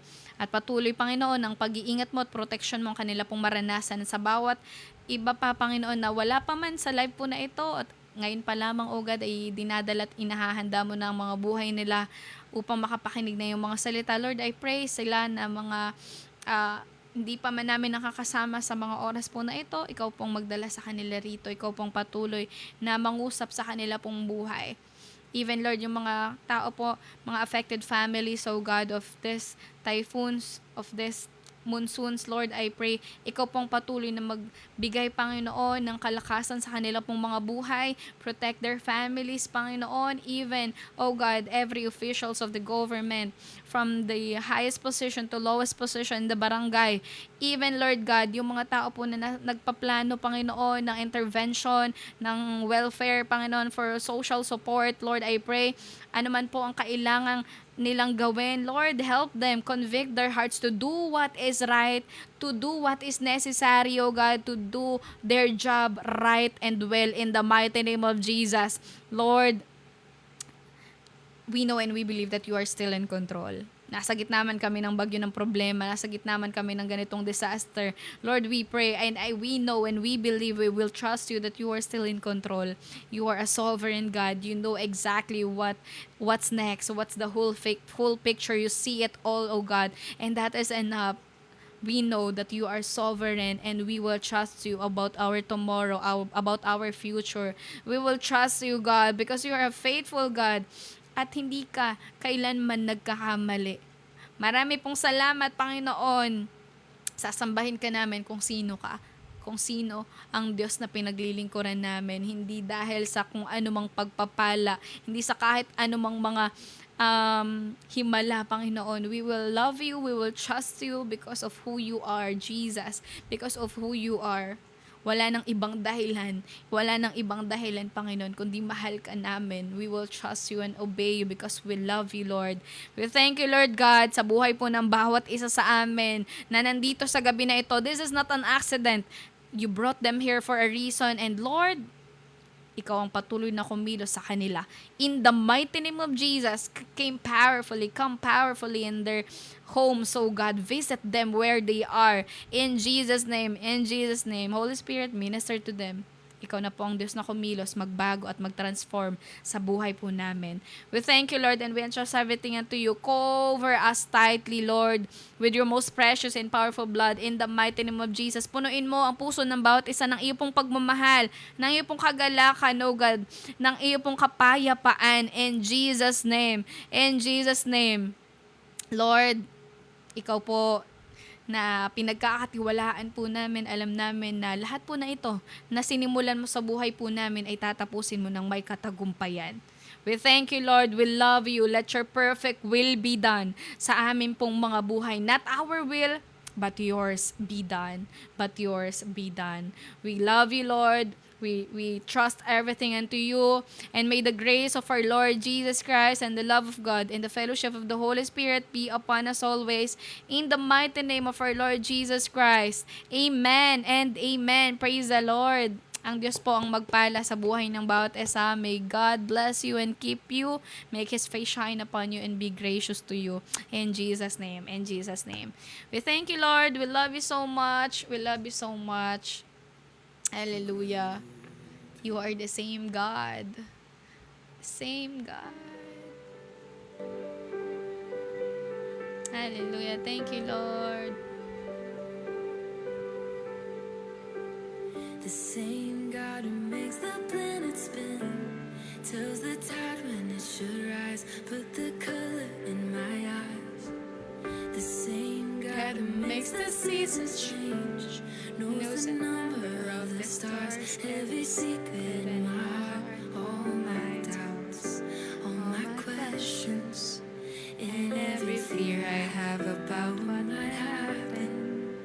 You're the same God, you're with me in the middle of it all, God. You're catching every tear as it falls. I know you'll never change, even when I'm feeling far away. You love me. Thank you, Lord.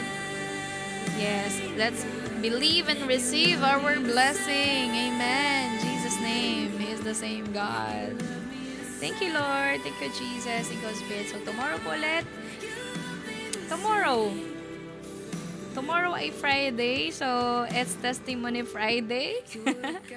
And, ano po tayo? Bible quiz tayo bukas, ha? So, kita-kita po tayo, especially yung mga nakasama natin sa devotion kanina.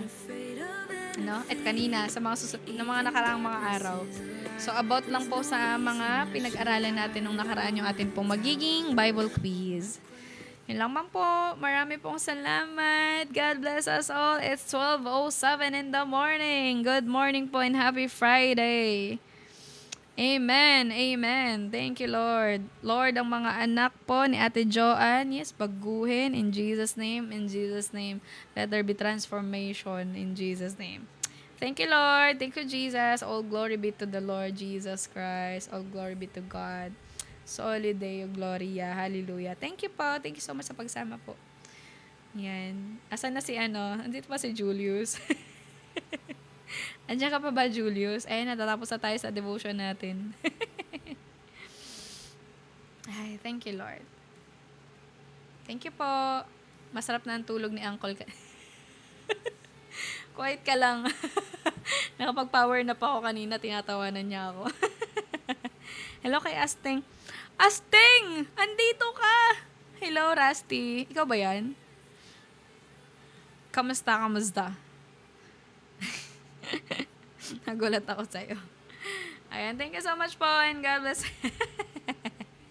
Ikaw pala yan, andyan ka pala.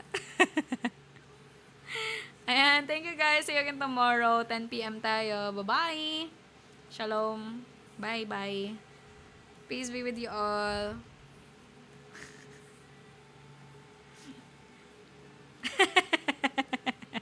Hello kay Jessreel. Hindi namin favorite yung black. Wala lang talaga kaming ibang kulay na gusto. Sleep well. Bye-bye. Thank you po. God bless. Bye-bye. To God be all the glory. To God be all the glory.